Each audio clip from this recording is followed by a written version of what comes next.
Hey guys, another person I want to talk about before we start the show is Eric Vierhoff, who runs a really awesome business called Sun Stoppers out of Columbia, Missouri. If you're driving down the road and that sun's hitting your eyes like crazy and you're thinking, damn, I gotta get some shades going on, look no further than Sun Stoppers, where they do everything from auto, home, and commercial window tinting to ceramic coating and detail.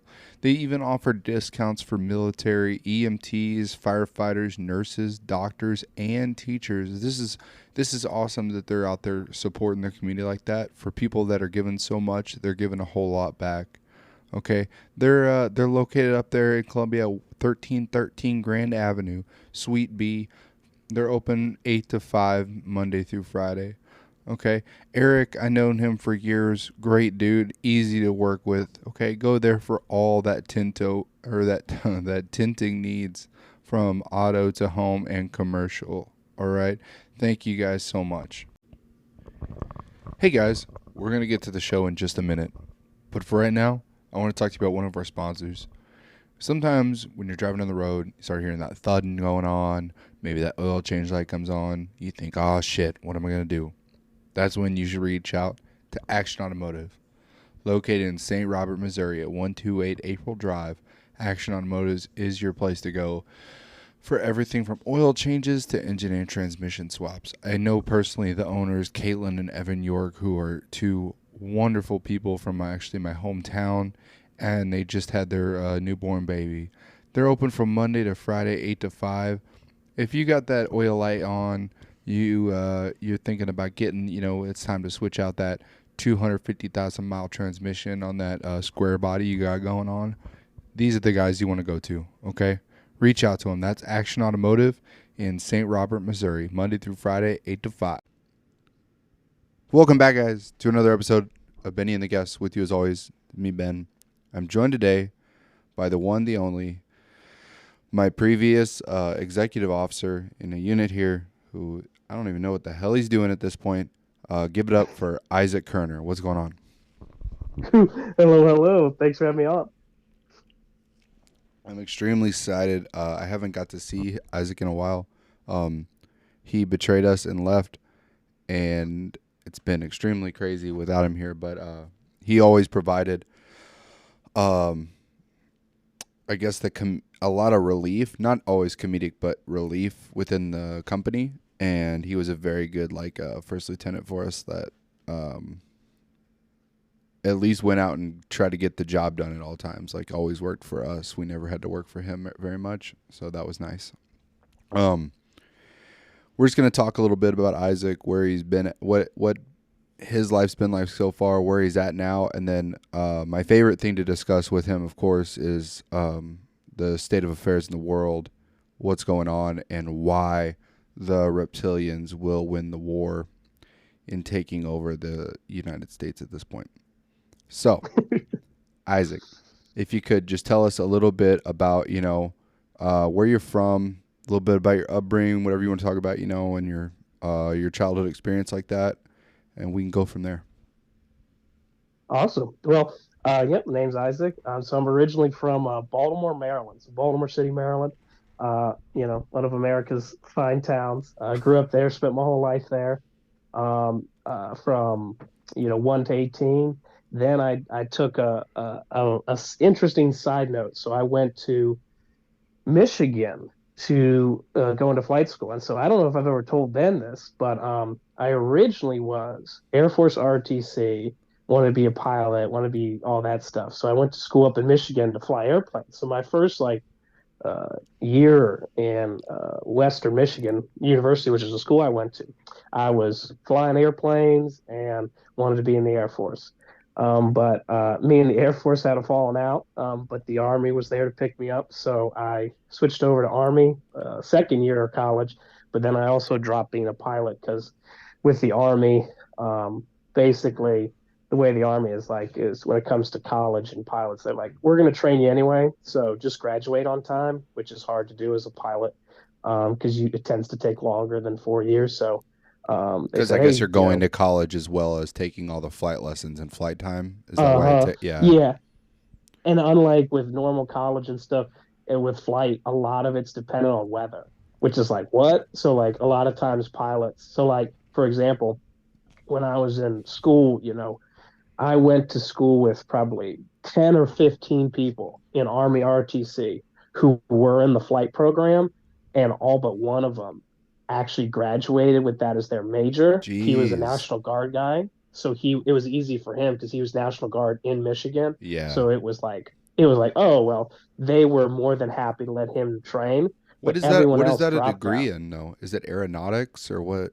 Yeah. So some schools, like the big one, you may have heard of it, Embry-Riddle, calls it aeronautics. Oh yeah. They called it flight science.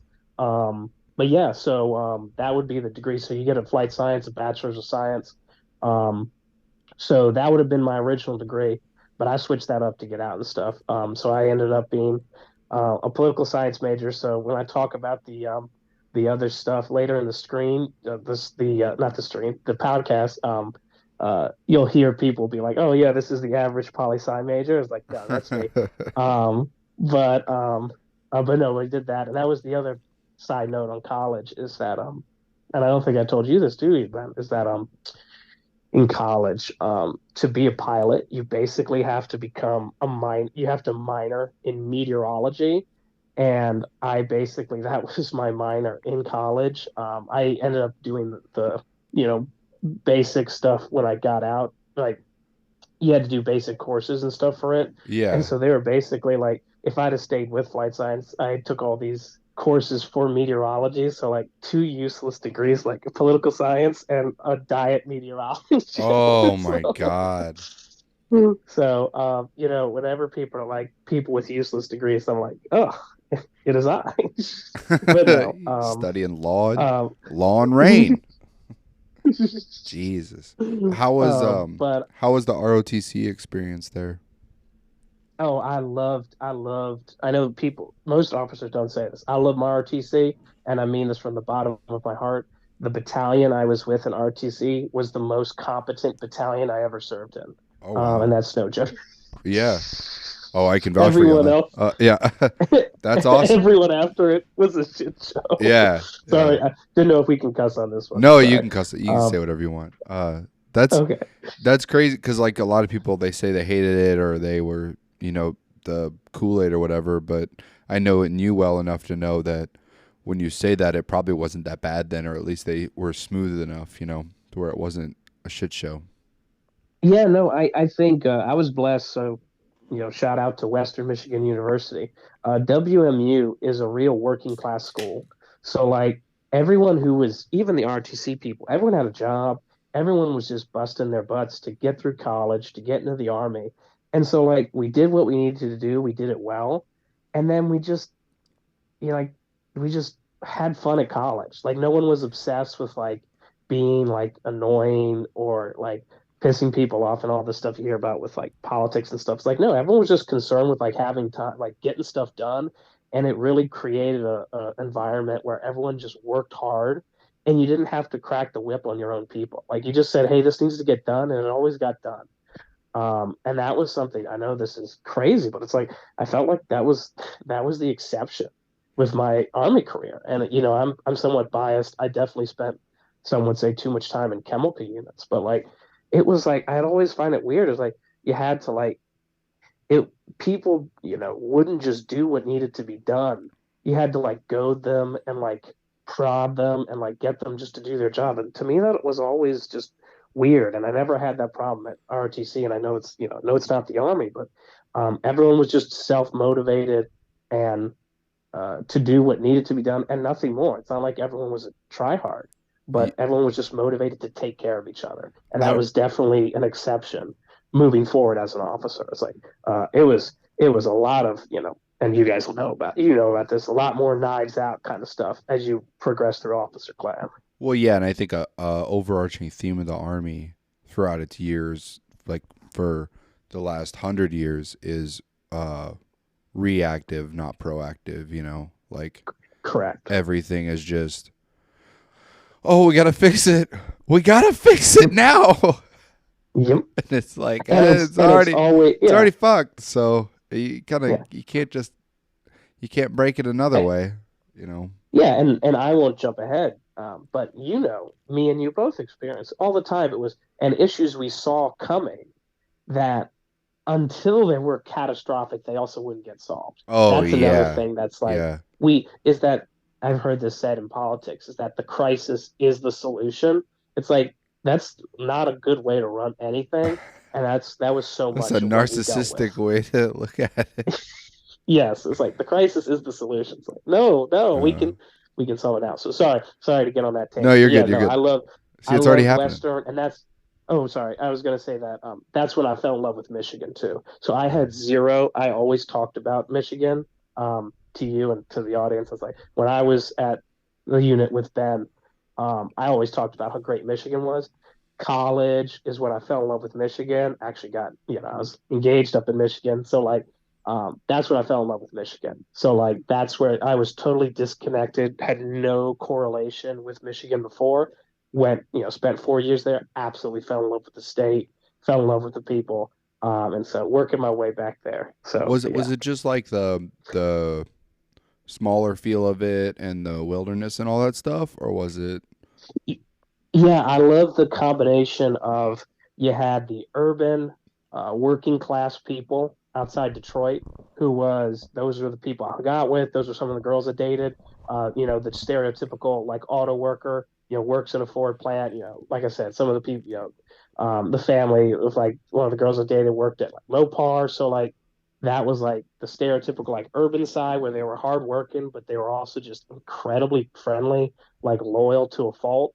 And then you had the rural side, which is just beautiful, huge forest, huge fields, and some of the best like water you'd ever see. So the juxtaposition of both of those things in the same state were amazing.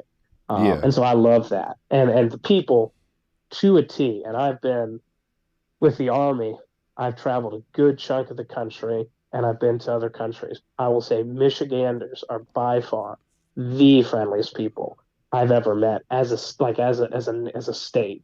I will say they definitely anyone on the East Coast, but even the southern states I've been to, Michiganders are far friendlier, and that made all the difference. I'd agree with that too. Like I don't know if they're Midwest or what you want to call them, like the like Great White Northerners, whatever you want to call them. Because like you got like Michigan, Wisconsin.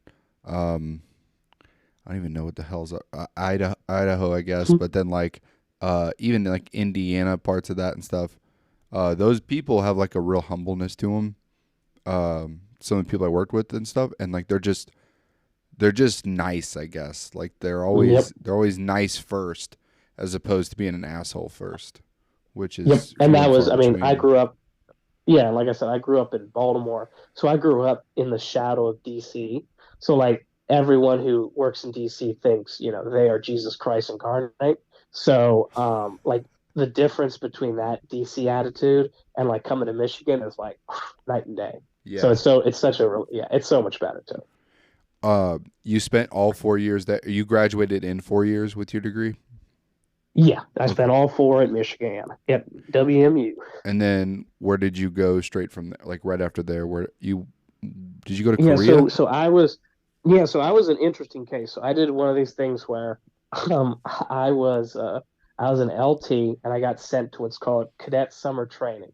So for those in the audience that don't know, so ROTC as opposed to enlisted side, the way they do quote unquote basic training for officers, we have Bullock, basic officer leadership course, but that's way closer to enlisted size AIT. The cadet summer training is really our basic. That's where officers learn how to shoot, how to dress, how to march, like that kind of stuff. And so my first job right out of the army, so I graduate, to put this in perspective, April 27th of college, and May 5th I'm in Kentucky, Fort Knox, Kentucky. And now I'm an XO. So it's funny. I began, as to quote John Donne, I begin where I end and end where I begin. So my first job a week after I graduated college is I'm an XO for a training company, a Oh training my regiment put god. in Fort Knox of cadets as opposed to like soldiers. So it was a great experience because one, it was definitely a big pucker factor because like I'm like right out of college, and they're like, "Hey, sign for $500,000 in radios, and here's a truck." And like, I'm like, And you're an what XO is?" still, like you're in charge of I'm the an, training and shit, y- and you're brand new yep, to this and shit. yep, and I literally reported directly to a lieutenant colonel, and I was like, I didn't even report to a captain. I was like, I like but it was great. I like. I sorry, I like your honesty about it because I feel like you hear so many like officers or higher ups like talk so perspectively about their time, and it's like you're at least honest enough to where you're just like I didn't really know what the fuck I was doing that much. Like I got to it, but I don't think a lot of people admit to that. You know. Oh yeah, I think we're all old, and I think we're all mature enough. Is that should be pretty straightforward. I mean, like I graduated college a week before. Like obviously, I didn't know and they're like, "Oh, well, you were in RTC." It's like, yeah, that's one thing, but to do it full time, to do all this stuff, and again, I was, Yeah, I'm not as marching. the I'm not doing color guard at a football game right now. correct, We're and as doing an training. officer, yeah, as an officer, no one quote unquote really worked for me, but I worked with NCOs and officers. It was kind of awkward. So as the XO, sometimes I was the so here's a funny. So I was the bearer of bad news to captains, and I'm this second lieutenant with 8 days in service. So there's this one funny guy. So funny story. Okay, I won't give away any names, Yeah. but like I would regularly, and I liked this lieutenant colonel. He definitely used and abused me because like when he had something shitty to tell the captains, he would put it out in text, but oftentimes he would send me to like deliver the bad Oh news. my god. And and there was some shit about, someone's evaluation or whatever. And I had to go tell this to this captain. Now I'm the oblivious second lieutenant, so I didn't understand that this was like basically what happened was the lieutenant colonel, higher ranking, told the captain that his evaluations were wrong and he was being too like lenient. And I basically had to go tell him that. I didn't understand this at the time because I was a brand new second lieutenant. Yeah, yeah, But basically, this lieutenant colonel is like, slapping the captain, telling him he doesn't know what he's talking about. yeah. Okay, so it's kind of insulting. So he sends me, the cherry LT, and this captain, like I said, I won't tell his name. He has a leg that's missing, Oh my because he fucking lost it. god. He lost it as an enlisted soldier in Iraq, and he's a captain, and I'm telling him this And you're information. showing up, Private Doofy, or Lieutenant Doofy. Here's what's fucked up about you. Oh my god. Woo, woo.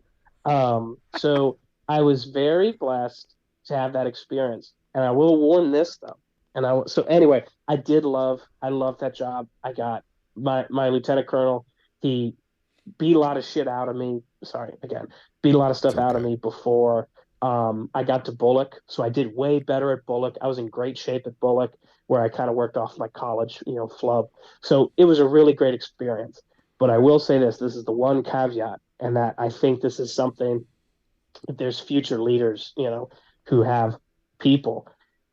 I was the second lieutenant, but I was working with lieutenant colonels and full bird colonels at a Yeah. very young age. And what I'll warn you is that it really started to, how would I put it, dampen my respect for higher officers. Because I saw these people and I was like, these people don't know what the F they're talking about. And I was like a brand new second lieutenant. So that was what was a kind of interesting experience for me, is a lot of my naive like image of the colonel. Because when I went in, I thought of a colonel as like basically, a full bird is basically, he knows everything. He's been in there for 20 years. Yeah. And then my experience with them in real life was like, these guys, I wouldn't trust them with, a birthday party, let alone like an invasion.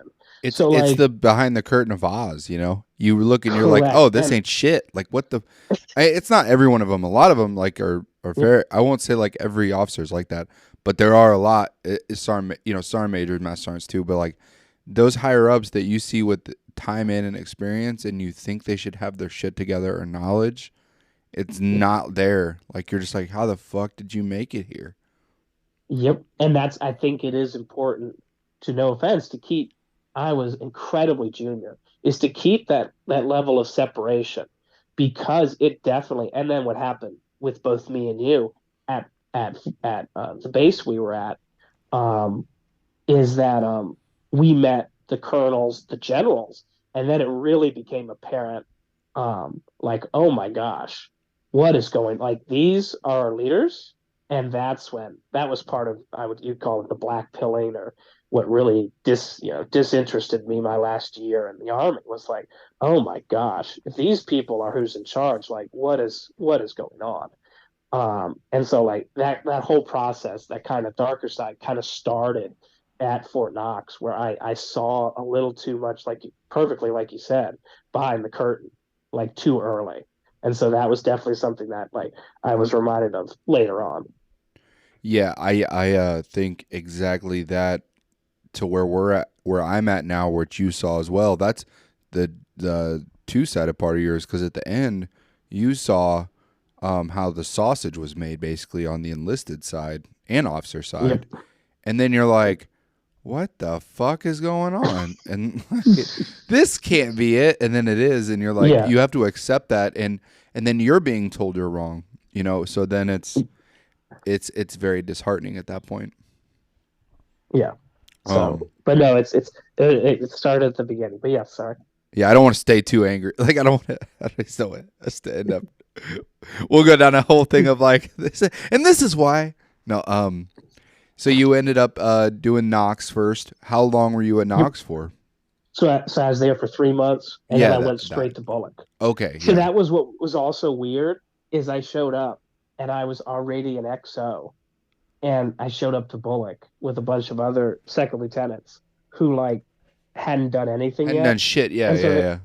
and then so there was definitely there's like this disconnect between me and them. It's like, oh, okay. Like again, like there was like I won't say people's names because there was people, I'll just spoiler alert, there's people I knew in Bullock that I would also know when I came back to Fort Leonard Wood. Um and my Yeah. opinions of them were formed um at in 2019 that were exactly correct when I came back 2 years later. It's crazy when you see that Uh, shit of people that like progressed and you're like, how the fuck did you progress? Like how did I oh mean yes. and yeah. Do you Yep. you jumped right you said from there to Bullock. How was Yep. your Bullock was 6 months, right? Is it 6 months Uh-huh. or yeah, how was that Yeah. being here? Oh, so Bullock, I mean, I was fine with it. I loved um I mostly just I was kind of I loved I know this is gonna you're gonna laugh at this.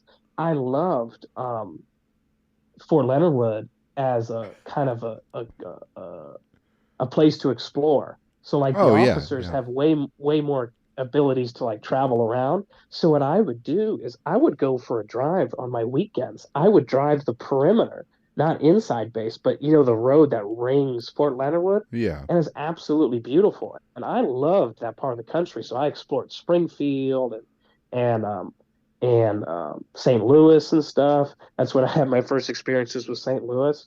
So I loved it. I loved working out, and I got in great shape. I was whatchamacallit, I was engaged to the girl at the time, so like I would say I stayed out of some of the more like partying atmospheres, Yeah, that cuz always happen. you went in 2019, you said? Uh-huh. Yeah, it was still a little there was still some rough spots that could get you in Yeah, and so it trouble. was like it was she was back in Michigan. So like I was always looking for the opportunity to get back to Michigan and stuff. But Right. I loved it and I actually had a great time there.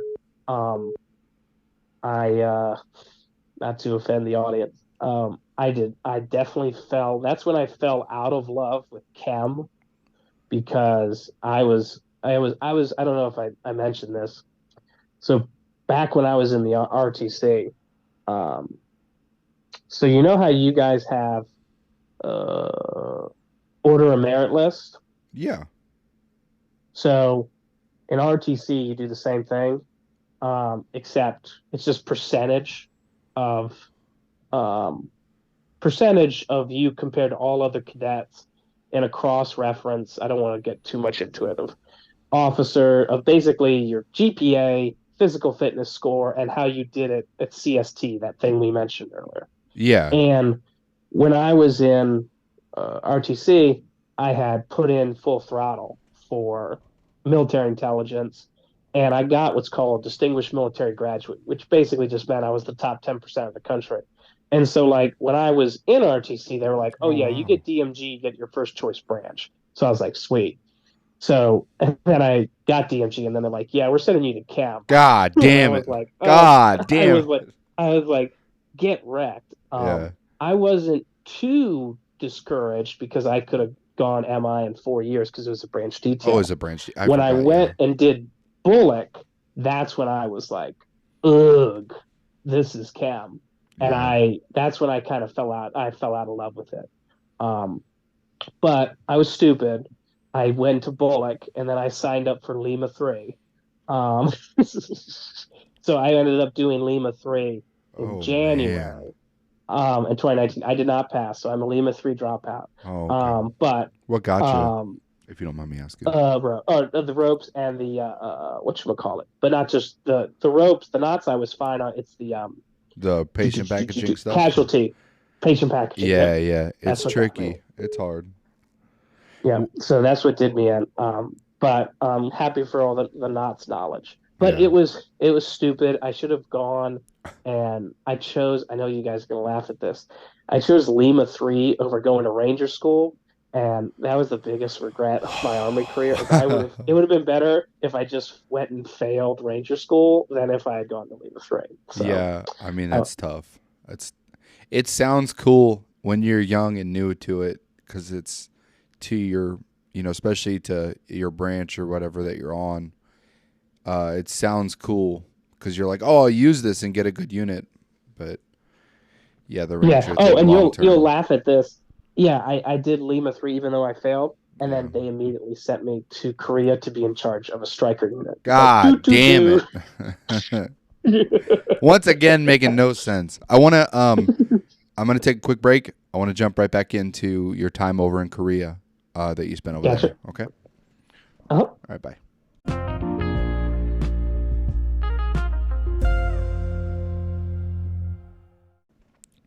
And we're back.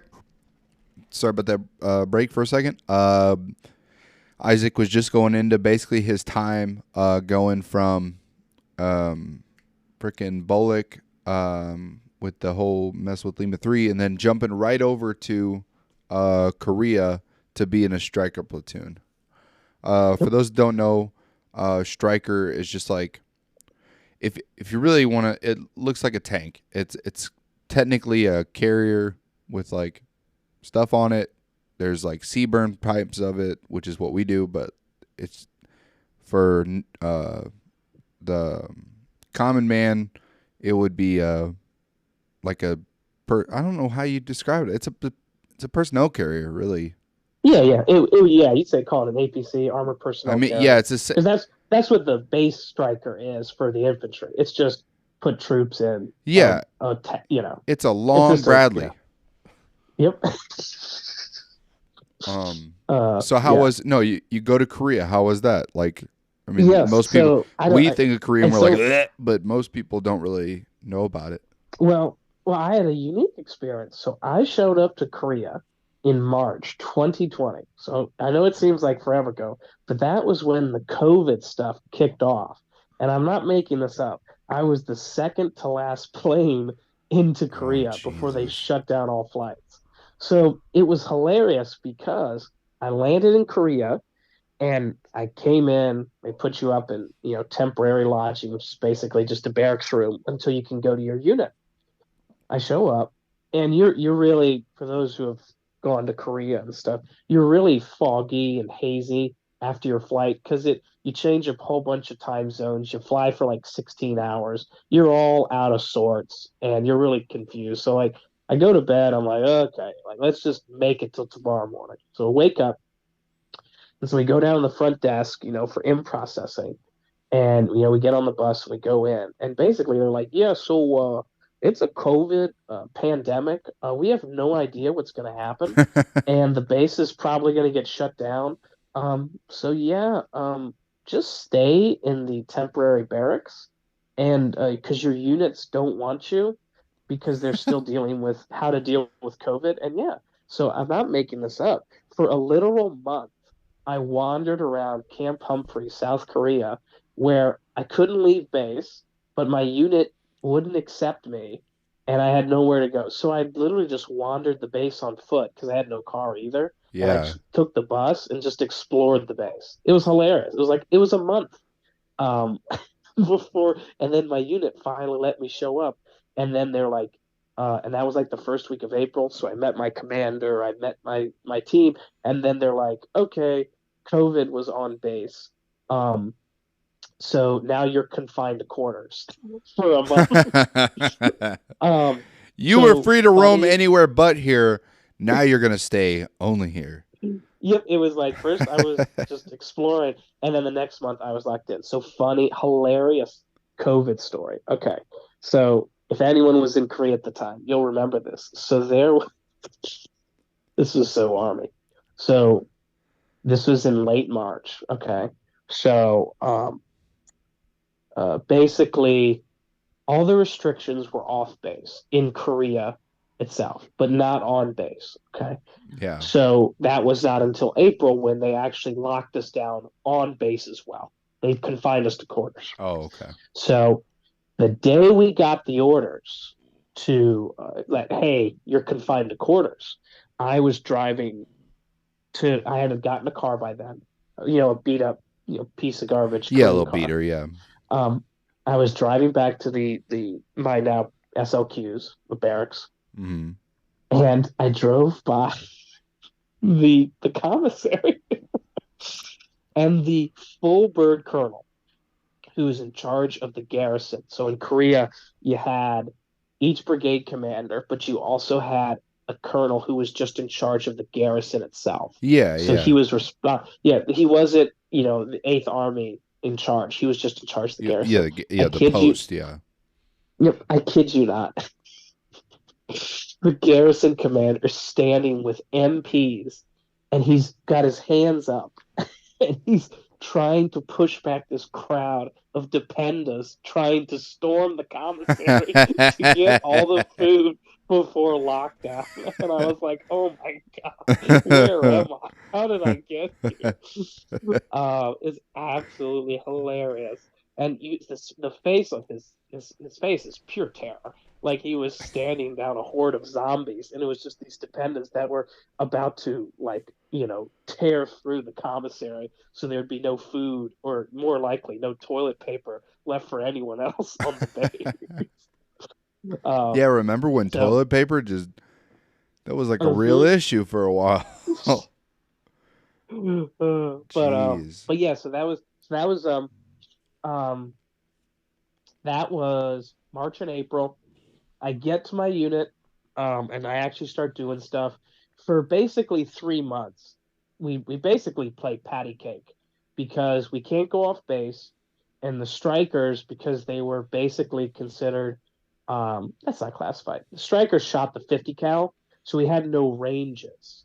It shoots the 50 cal in the Yeah, Mark yeah, yeah. 19. There were no So ranges big. Where were you at, Casey, or were you at no, I was at Humphrey? Humphreys. Yeah, Oh, okay. But yeah. there's still So no we base had to there. Yeah, Uh-huh. We had to go to, I forget the name of it, but basically there was one base in all of Korea where you could where you shoot can do a 50 gunnery. cal. Yeah.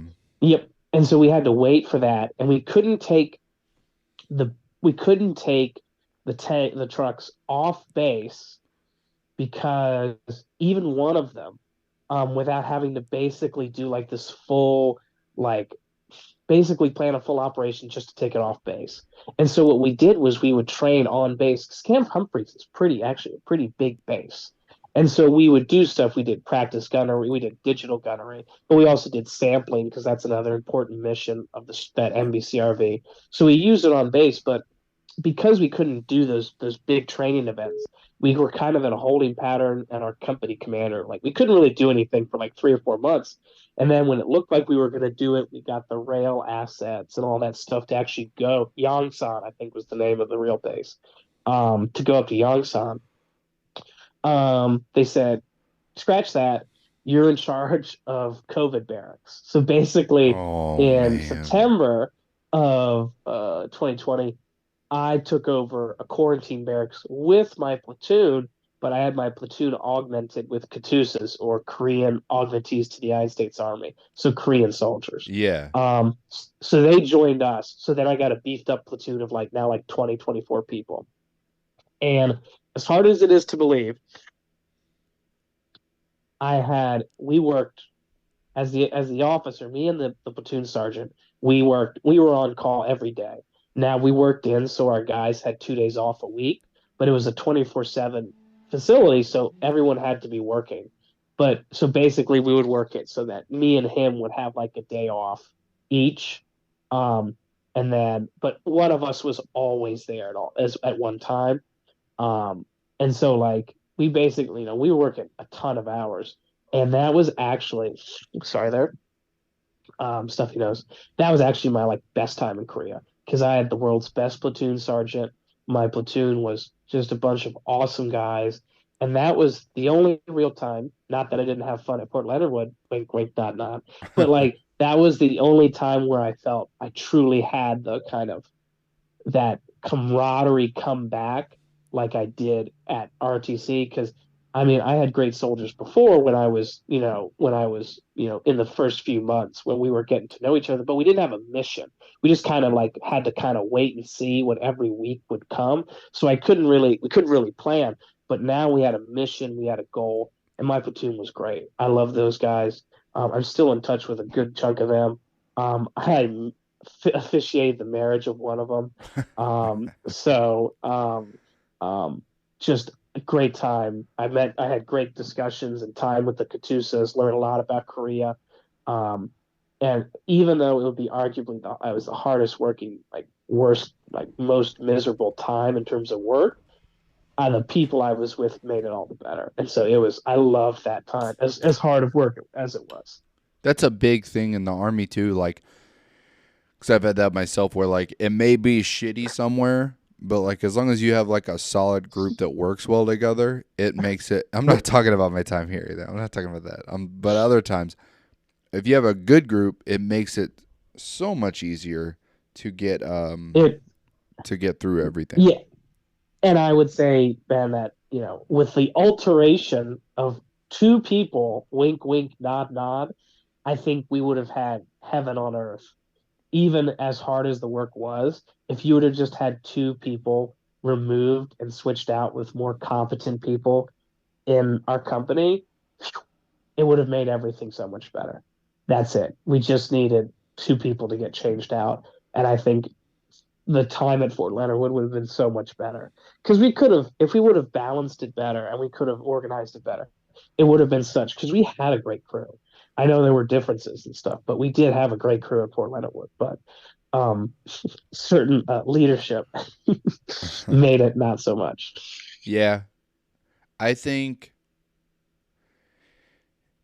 what do they always say? Your best and worst duty station was your next one and your last one, Yep. because it's like it's so much easier like to say if we would have done it this way, it would have been so good. But then you're like, it was so Yeah, that perfect is during true. these times, and it really Yeah. wasn't that perfect. It's like nostalgia, probably. Like it just is what it is sometimes. Yeah. I And hate I I will hate say, that yeah. part. I hate it because Yeah. it's like you want to remember it good, or you want to remember the anger, but was it really that bad or was it really that good? Like I don't know, but Yeah. I And like you, the yeah. I sorry, last thing. No, I like I just like the better feelings. I try not to think about all the times like I've been really angry, because like that's a lot. But there are so many powerful like happy times where you're like, that was so much fun, or that was so like that was a great time, and those like empower you and like make your experience in the army like what it's worth. yeah. Okay, so we No, get and well said. And you're right. I did not look forward to go back to my Korea time. Going into those 6 months, I was like, oh my God, like what am I doing? I should be in charge of my platoon doing like cool army stuff, and I'm a hotel manager. But the way everyone came together, including my commander, who me and him had not been on good terms with, but when we actually got to do stuff, even if it wasn't, the cool stuff. basically when he let me be in charge of stuff instead of just twiddling our thumbs, he was like, "Oh, you're like, like you guys did great." I was like, "Yeah, because I had a great crew and we got to do something, even if it was, we had a mission to accomplish, and that's what the guys needed. Everyone needed some, a mission to accomplish, not just to waste their time." And I definitely felt that, and so yeah, Yeah. Um. So that was your time in Korea, yep. and then I imagine your next spot was Fort Leonard Wood, right? Who, yep, All come right. straight from Korea back to the old Fort Leonard Wood. I gotta take one more break because I gotta move stations real quick, and then we'll jump into the shitstorm that is Fort Leonard Wood, and it'll be great. We'll be right back.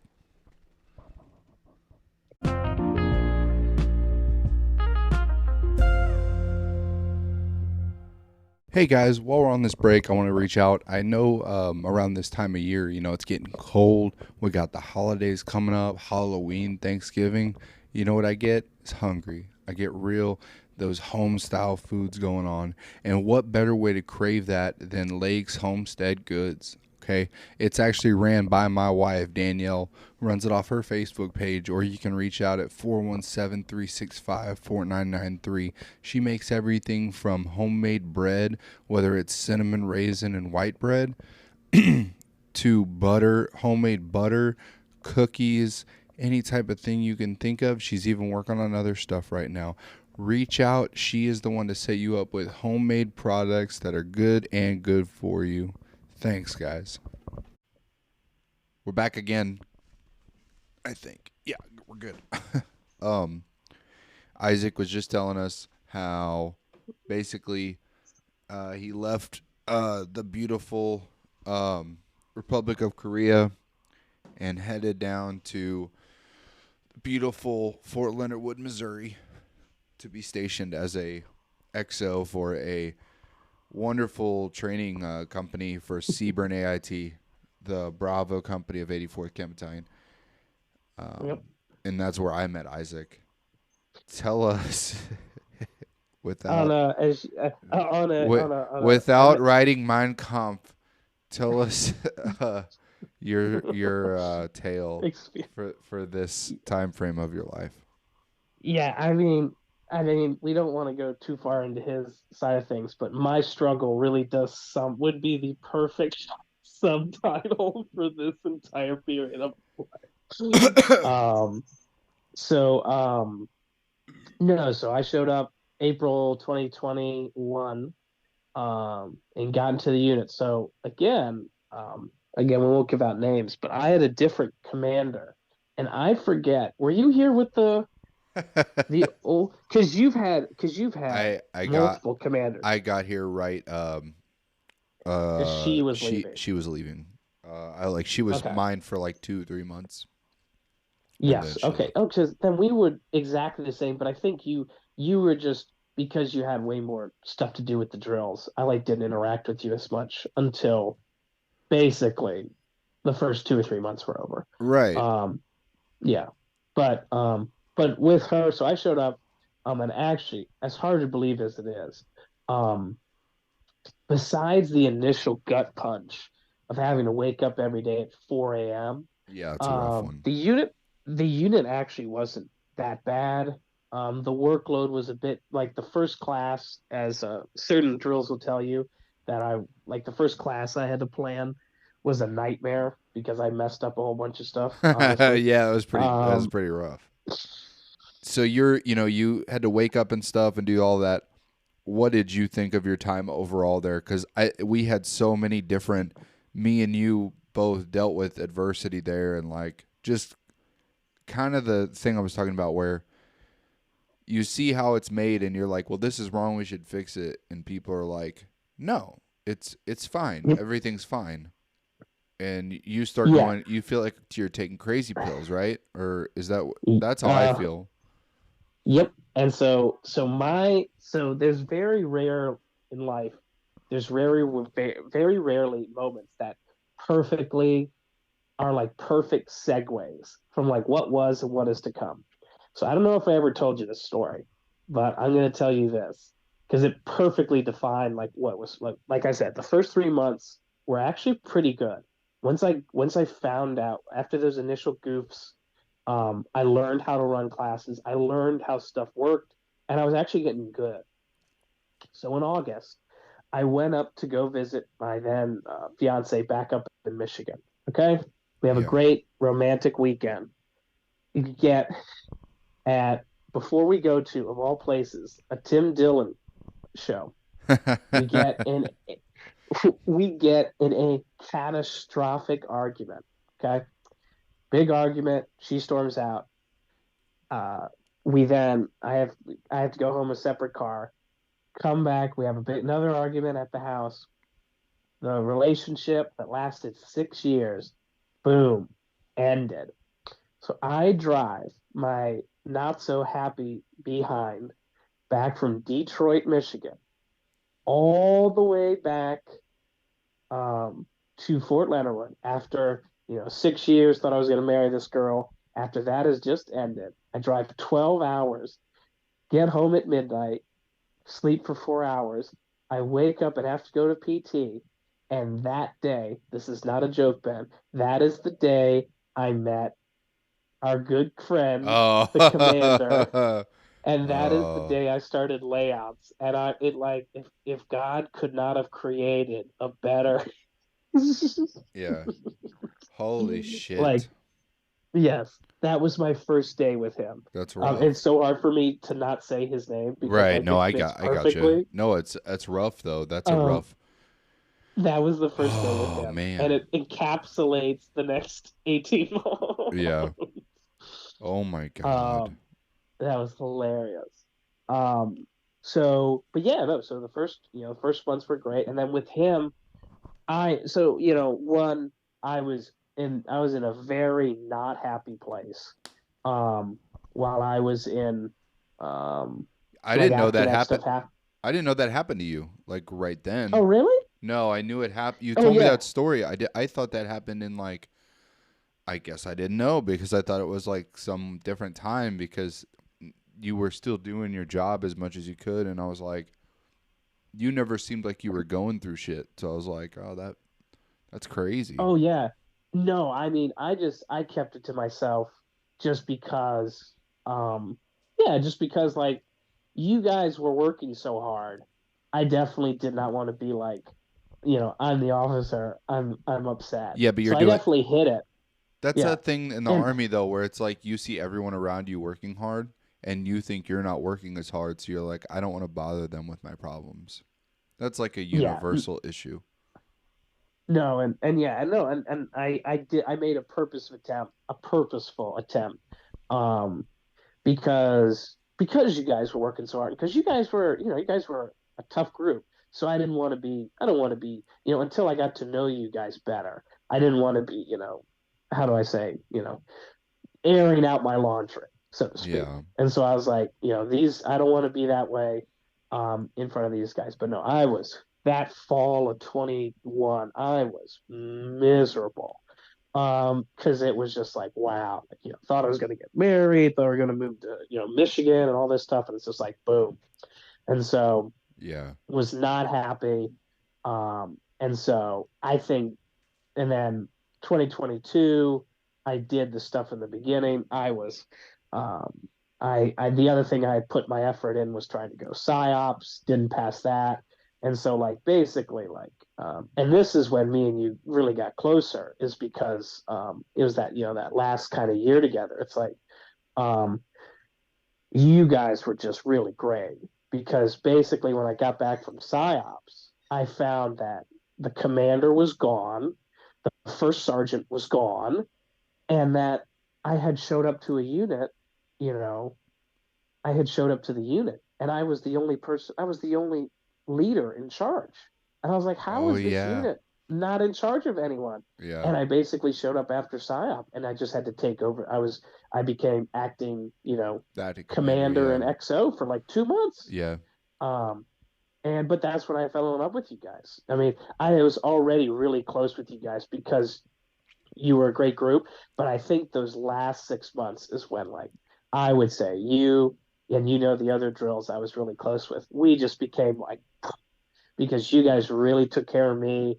You saw that as the commander and first sergeant, I was juggling a lot. You guys really took care of me, and I tried to take care of you guys as best as possible. So those, as hard as those last, 6 or 8 months together were, um, those are some of my best memories with you guys because yeah, we were just like just busting through stuff, and we had to go through all the other issues we had gone through earlier, but it was me as commander and first sergeant, and then about the, and then we had that the summer of the mask. Man, I keep forgetting because it's been so long. So I'm like, I'm trying to remember all of 22. It And I'm like, that, yeah, it was crazy because there was, were masks, but they weren't really, but you needed them for a bus ride. And then there was a whole bunch of shit going on in the company because everybody kept changing. And then you're mm-hmm, just like, you're so exhausted and you're like, what is happening? yep. And you're just, I yeah. mean, when the new colonel who took over, when she saw that, and she's told me this, during the, which I think you were there, yeah, during the final ceremony where she promoted me and set me on No, I my didn't get to happy see way. it, you Yep. asshole. I didn't get to see it.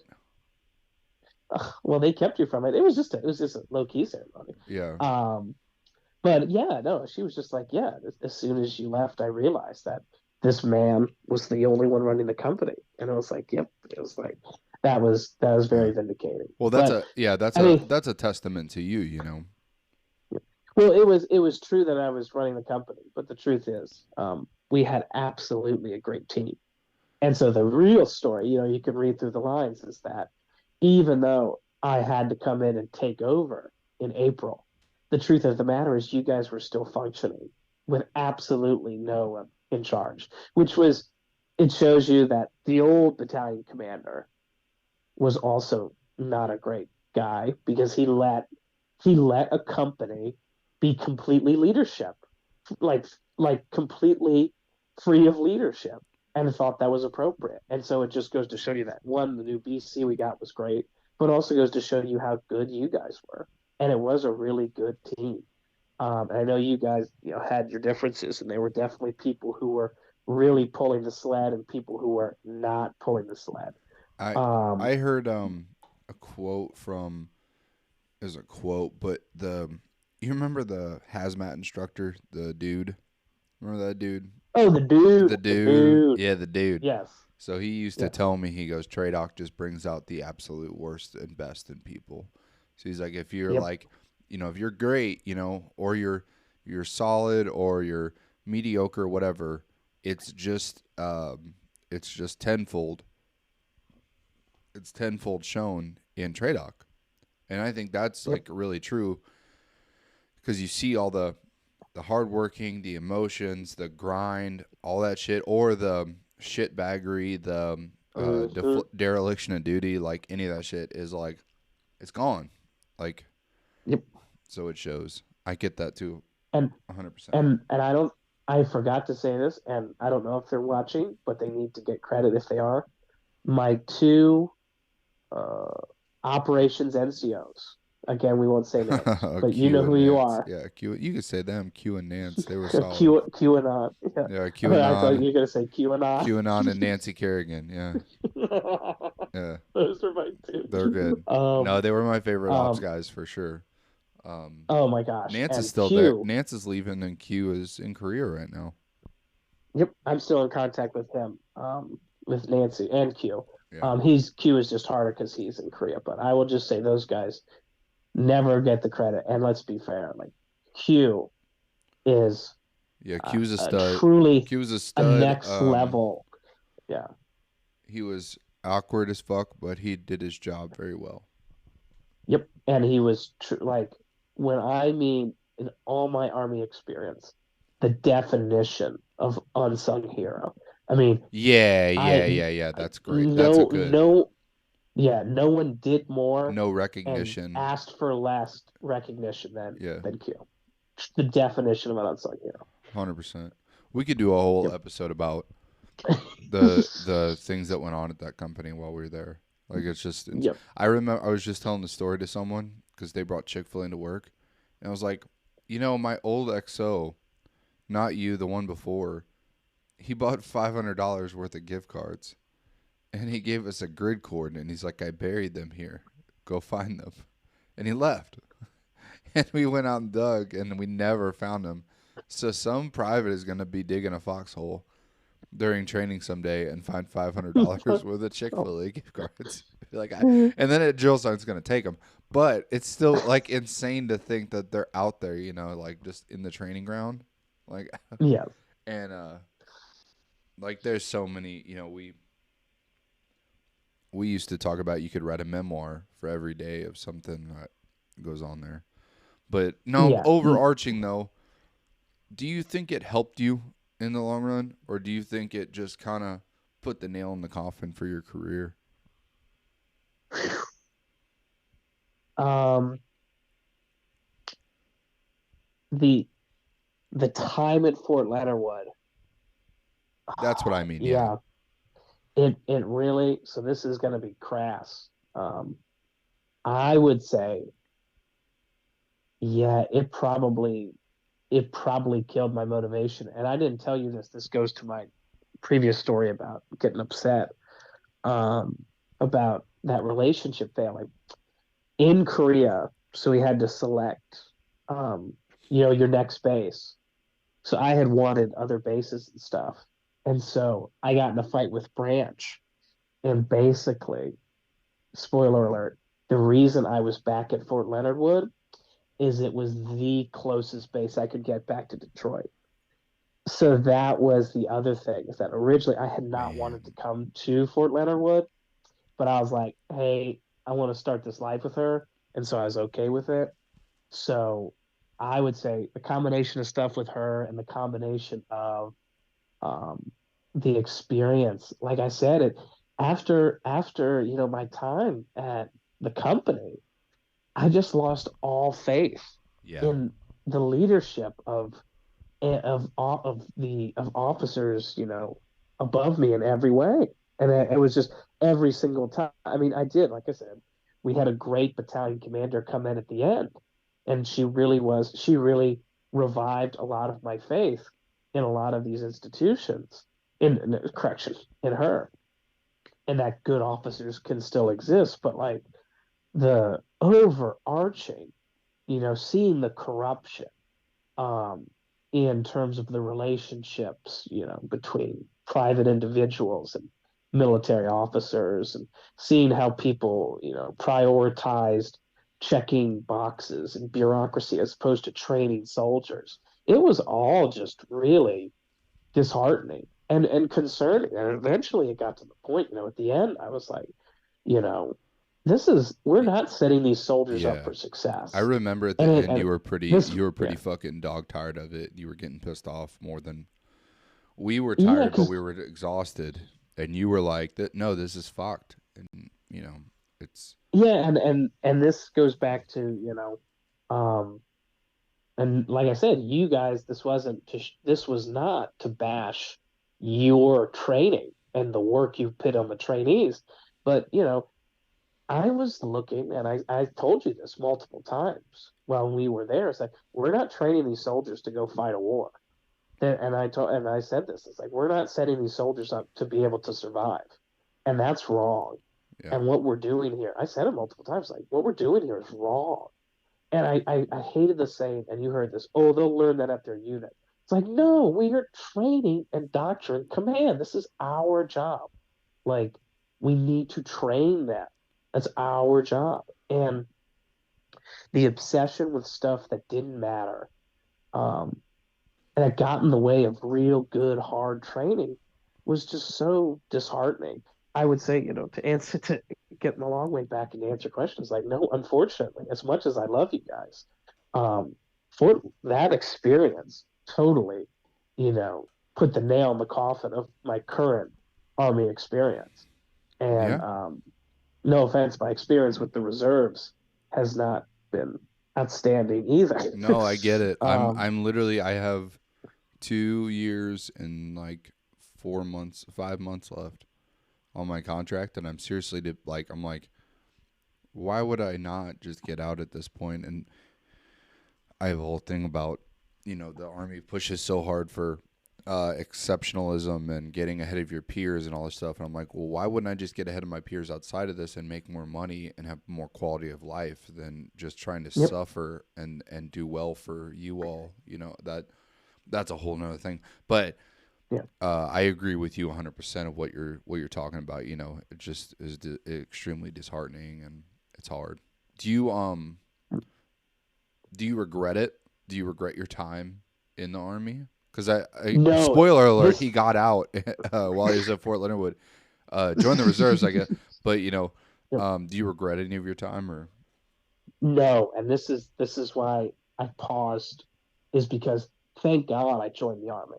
Because not to get political, but as a teenager and in college, I had certain political views about America and about the military. Um, and my experience in the army totally shattered those preconceptions.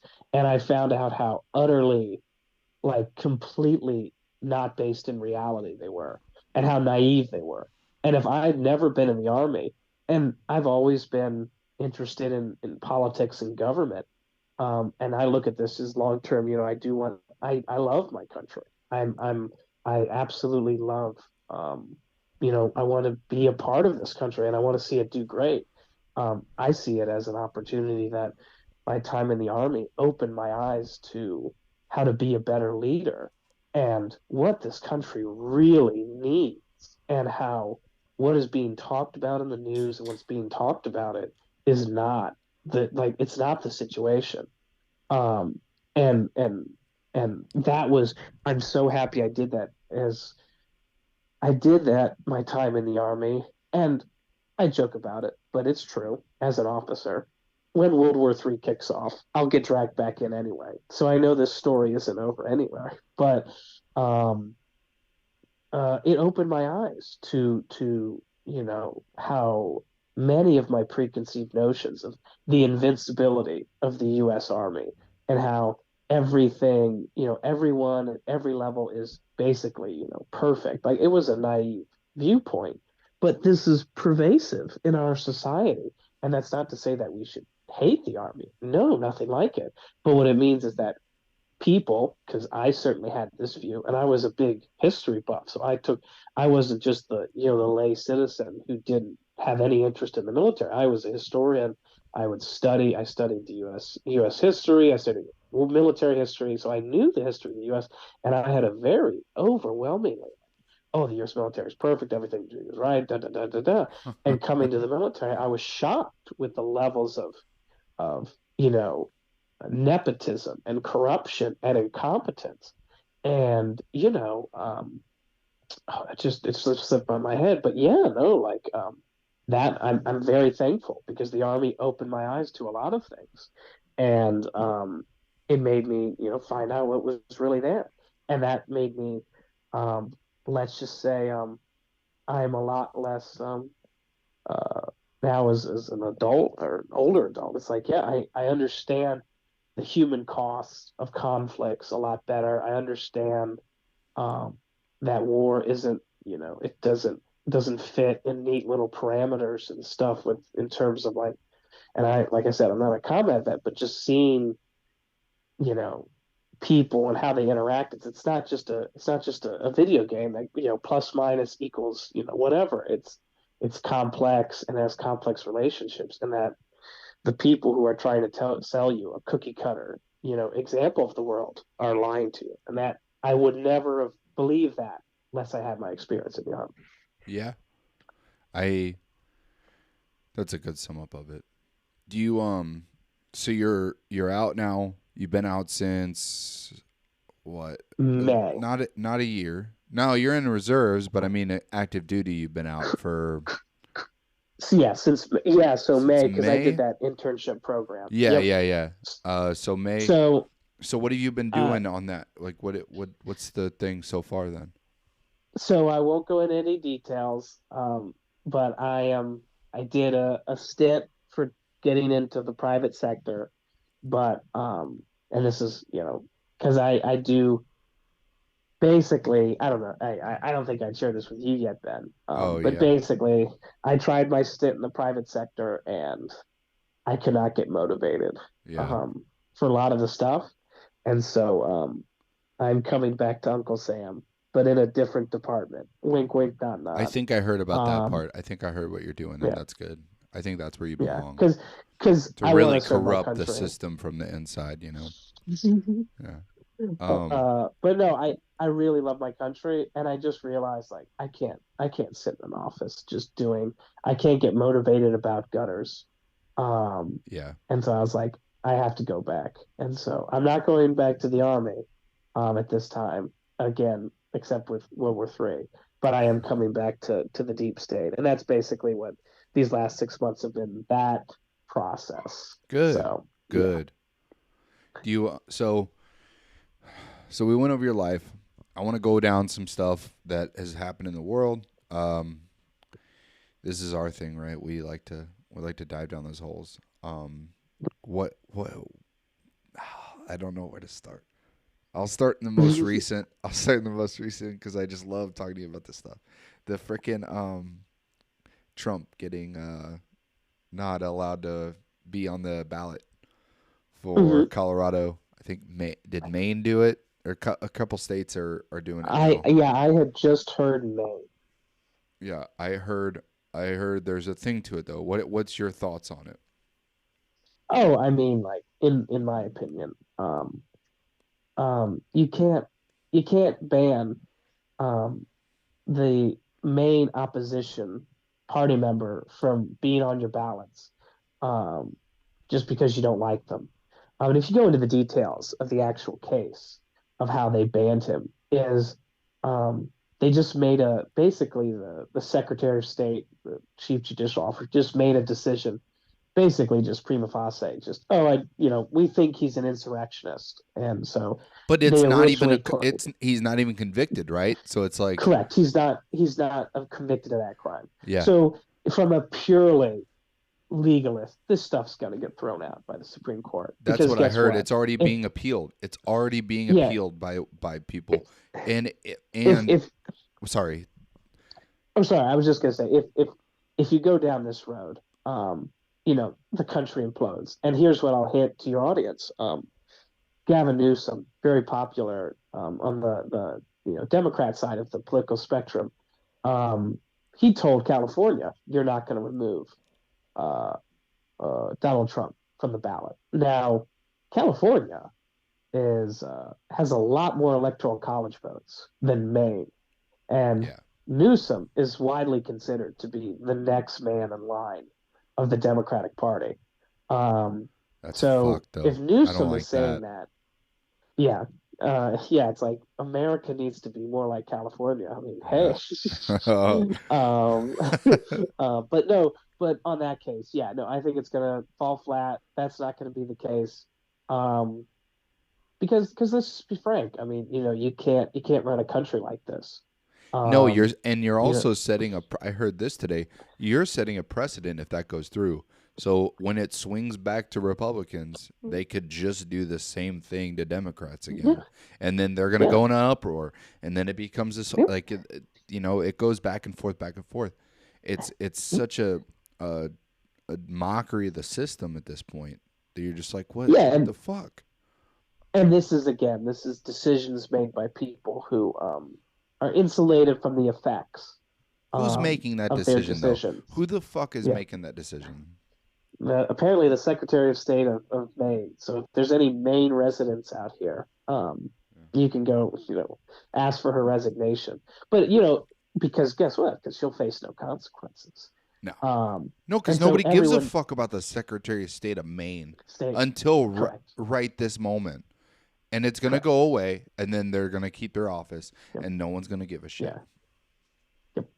And sorry, and we forgot Colorado did the same thing, but their Supreme Court their Supreme Court passed it, which is a bit more binding, but it's still just going to get thrown out on the basis that you're saying he violated, the 14th Amendment. He's an insurrectionist. He hasn't been charged with insurrection. He hasn't been found guilty, so you can't, do that. So the Yeah. Supreme Court's going to, I think, on that end, I'm, Do you think the as you may have guessed, Democratic Party's pushing that to the states, or do you think that's some shit they're coming no, up with on their own? no. I think they're coming up on their own because if you want me to be more cynical, I do. I was going to say that. I was going to say that the Supreme Court, if you look throughout America's history, the Supreme Court, in many ways, acts as a check on things going too crazy, too left field. Um, in one way or the other. And so they like to keep things, they like to tack to the center.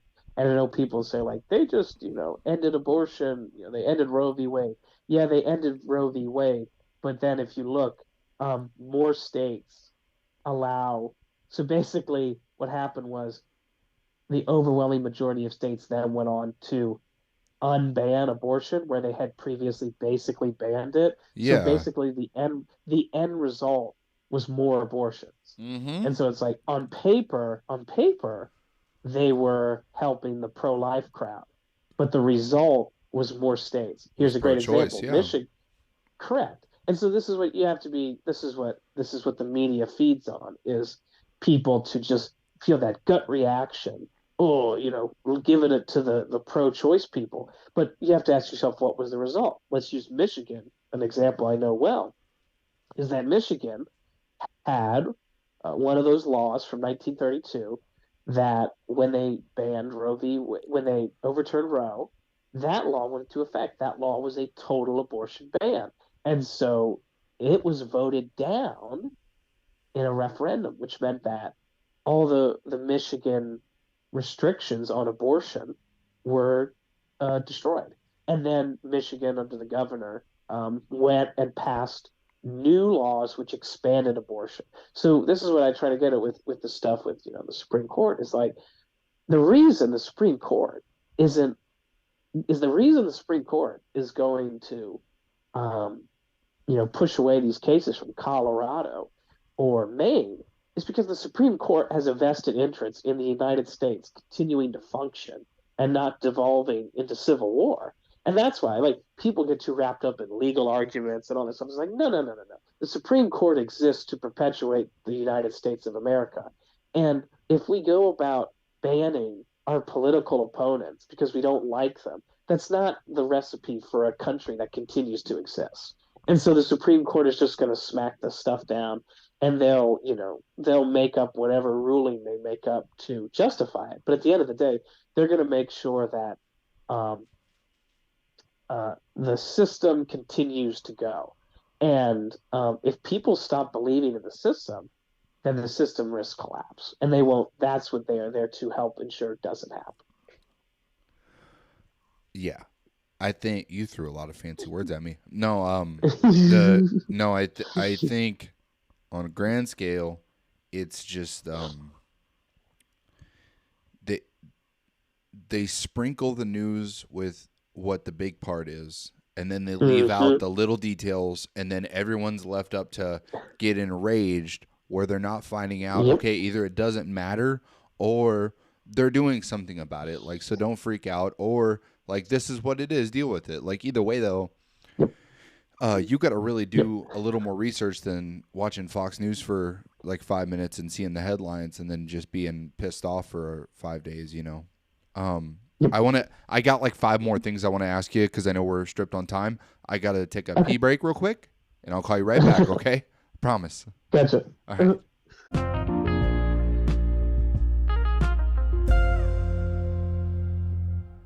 Hey guys, wanted to reach out to another friend here before we get done with this podcast. Just my buddy Johnny Siebert, okay, real nice guy. He actually just started his own little business called Johnny Rotten's Egg Wax. Okay, if you go skating, you're gonna need a little bit of wax for your board to get those moves right and everything. Sometimes with wax, we lose it along the way. With Johnny's patented egg style wax, he's actually onto something to where you can actually just take that with you instead of losing an entire box of wax. So reach out to Johnny. What he's doing is starting to grow, and it's a great product. Okay, for all you skaters out there, especially after listening to this podcast, it's definitely going to be something you're going to want in your arsenal. So that's Johnny Rotten Egg Wax, which is actually his Instagram handle, or you can look up Johnny Rotten Egg Wax Company site, and it'll take you right to how you can order. Reach out to him. Thanks, guys. Hey, guys, if you're looking for a car, I'm going to recommend you somebody that I would reach out to myself. I'm going to talk about Jacob Cahill, who works out there at Rusty Drew and Toyota. He's a sales consultant, and he offers a fun, low-pressure car buying experience. He's up there in Jefferson City, Missouri at 2105 Christie Drive. Any type of car you need from used to new, he is the man to put you in the car. Okay, reach out to him. His number is 573-535-5656 at extension 542, or just reach out at jcahill at drewingauto.com. That's jcahill at drewingauto.com. I know the market right now, personally for me, has been very hard to negotiate. And, you got a lot of people that are really trying to put food on the table, and you can't blame them.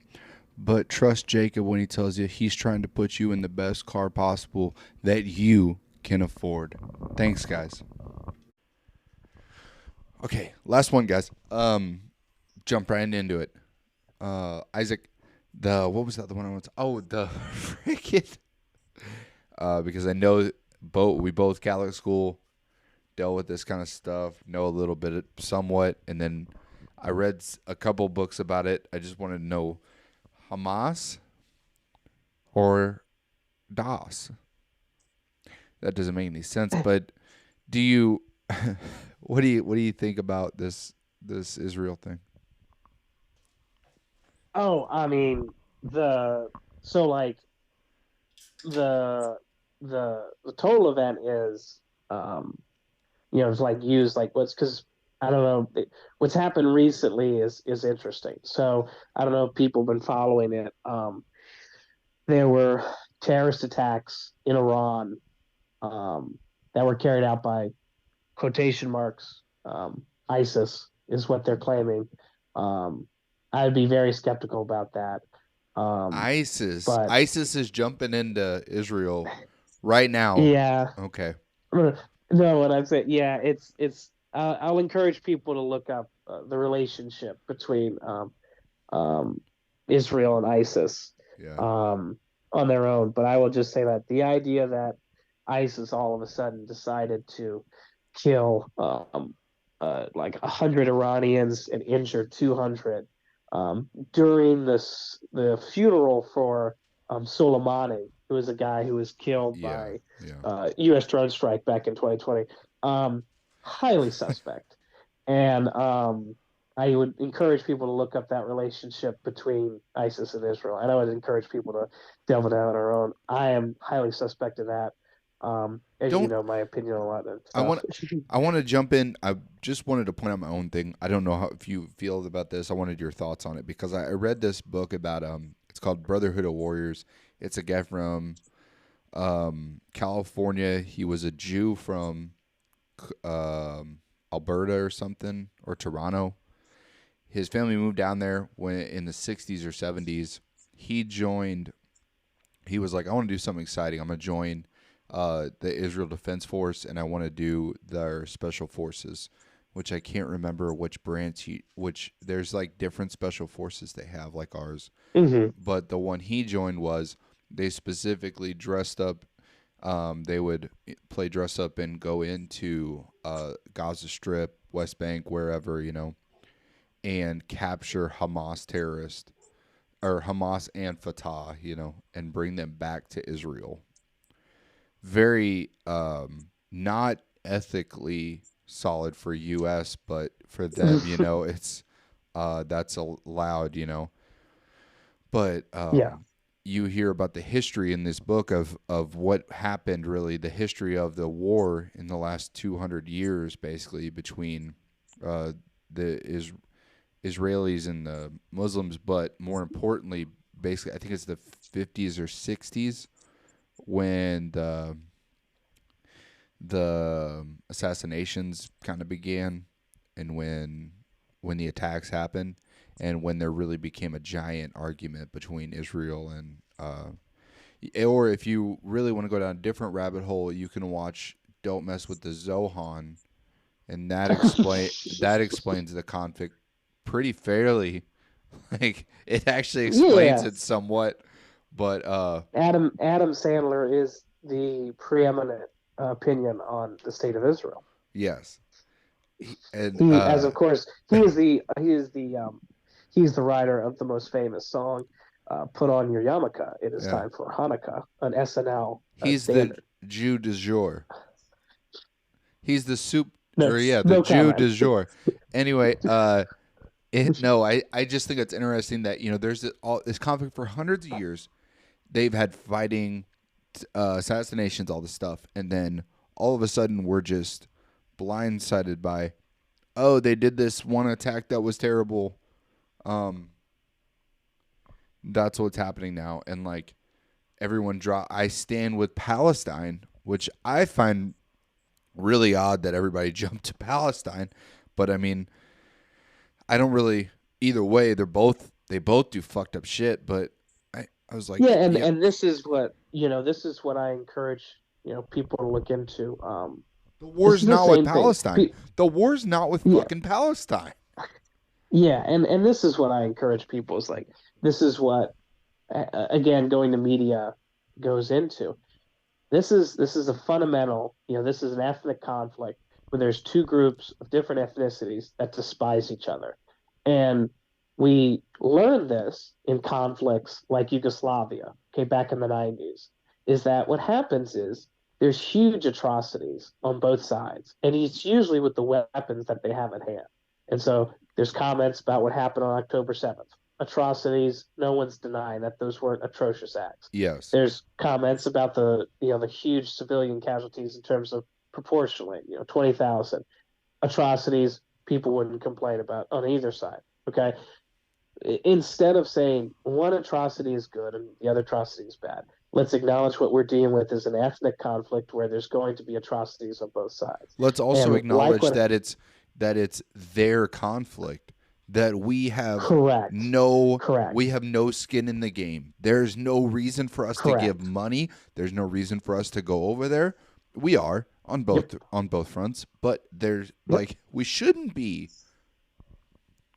Like, Correct. And this is what I what I was mentioning earlier is that the bombing in Iran, which happened under suspicious circumstances, Israel hitting a terrorist leader in Beirut. Okay, yeah. say what you will about Lebanon. Okay, there's this idea. The Israelis, I'm not going to get into geopolitics definitions, but there's this idea like when you bomb other countries, countries will bomb you. The Lebanese Hezbollah has launched rockets at Israel. Israel's launched, missile attacks on Hezbollah. Yeah. But when you engage in these actions, there's a risk of the conflict spilling over, and this has been something Americans have known for a long time.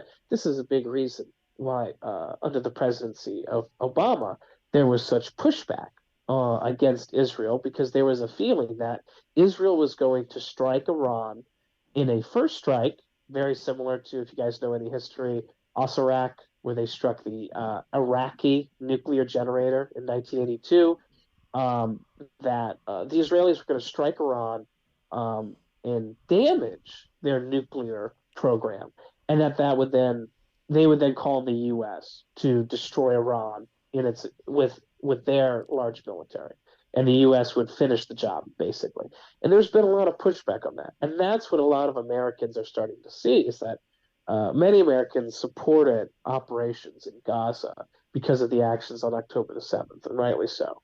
But what we're now seeing is why is there a carrier task force off the coast of Israel right now? That doesn't, I think Israel My is buddy's plenty on that boat capable. right now. They're still getting extended. They've gotten extended for like six Correct, months or more now. correct.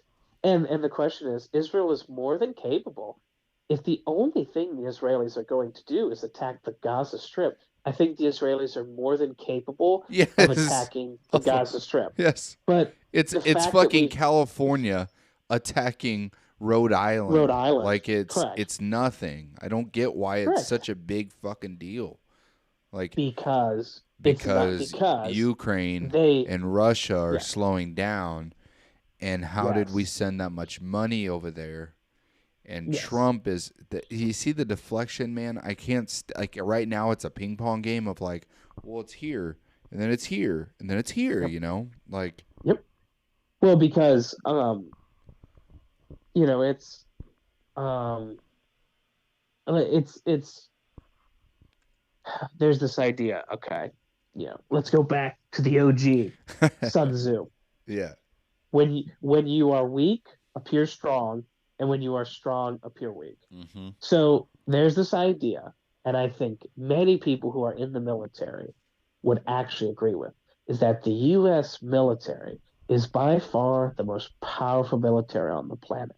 However, this is not the United States military that went into Iraq in 2003 or in 1991, and it's not the military that defeated, Germany and Japan in 1945. Okay, the US is incredibly stretched across the globe and incredibly thinly spread around the planet. We have huge recruitment issues. We have huge retention issues. Morale is also not particularly high amongst the US military, and not a lot of people are in a great mood about the country as a whole. So you have low, you would call it cohesion within the country. Okay. Those are all things that are things you don't want to go into a war with. Okay. So I feel that many of the actions that are being taken, actions in Ukraine, actions in the Middle East, is that the US is trying to act hyper aggressively to prevent people from calling their bluff. And that works when you're pushing around Lebanon. It works when you're pushing around even Iran. yeah. It It doesn't work when you're pushing Russia or around China. Russia or China. And that's the issue, is that you can't treat, and this is what we did. We tried to treat Vladimir Putin like Saddam Hussein. Vladimir Putin has 2,500 nuclear weapons, and he has a million-man military. You can't treat Putin like Saddam Hussein, and you can't treat Xi Jinping like Saddam Hussein. And that is something we're just seeing, this constant f ups in geopolitics, which is just like, why do we need to get in the war with Lebanon? Like, do we need to be? Because it went really well, if anyone remembers. The last time we were in Lebanon, that went great. So we should go back. It's like, Yeah. no, the American people have been trying to get us, have been screaming to get out of the Middle East for 20 years, and Yeah. we're still there. If you The guys really Iraqi want government. fun fact for anybody Sorry. listening, if you want to find out anything fun about the Middle East conflicts that we've gotten involved in when we weren't at wartime, you should look up Iran when we tried to do the embassy rescue, and you should look up Beirut and how that all went down. It's a great story, a couple books on it. Um, it's insane, Yeah. sir. And No, and I don't mean to cut you yeah, off. We both have times mhm. we got to meet. We could go. I'll have you back on. I think I'm gonna do a whole repeat this next year, but I'll probably jump back with you. But this was a blast for me catching up with you about all this stuff because I always enjoy talking to a common sense person who knows his shit, going on in the world, as well as I never got to hear your whole story going on, um, and it makes me happy to know it looks like you're on the right path now to where you truly should be, and I hope you get it. Oh, Um, thank you very much. thank you so much for Same here. no, I'm not going anywhere, dude. I'm going to my parents for dinner. That's You're right. about it. You already live in heaven on earth. I've been to your place. It's literally like it's Ozark heaven. So you're already in perfection. Thank you so much, Isaac. I will we'll see you back on again, okay? Thanks for coming on. Who? Same. God bless. Guys, to end off this podcast, I just wanted to point out two of the coolest people. While they're not sponsors, they are people that what they're doing is near and dear to my heart, okay? First off, I want to talk about the bus stop, which was ran by Eric's wife, Kendall, okay? It's called the bus stop, and they sell coffee and gathered goods, okay? Which means she's culminating a whole lot of things, such as I've seen stickers to mugs to wicker baskets to T-shirts to a whole lot of stuff that's really like not only kitschy, but it's cool and it's good gifts. It's those kind of things, as a family you go looking for on the weekends and you're like, that's a cool little spot. Not to mention they made it entirely out of a bus. Go check it out. You're going to love it, okay? Their hours are from on Thursday through Sunday, it's 7 to 3, and then on Monday it's 5:30 to noon. All right, let's just talk about some of their drinks they got going. They got the white pumpkin. They got the bonfire. It's my favorite. The bonfire was amazing with what I had. They got the deer hunter, which is for these badasses around here.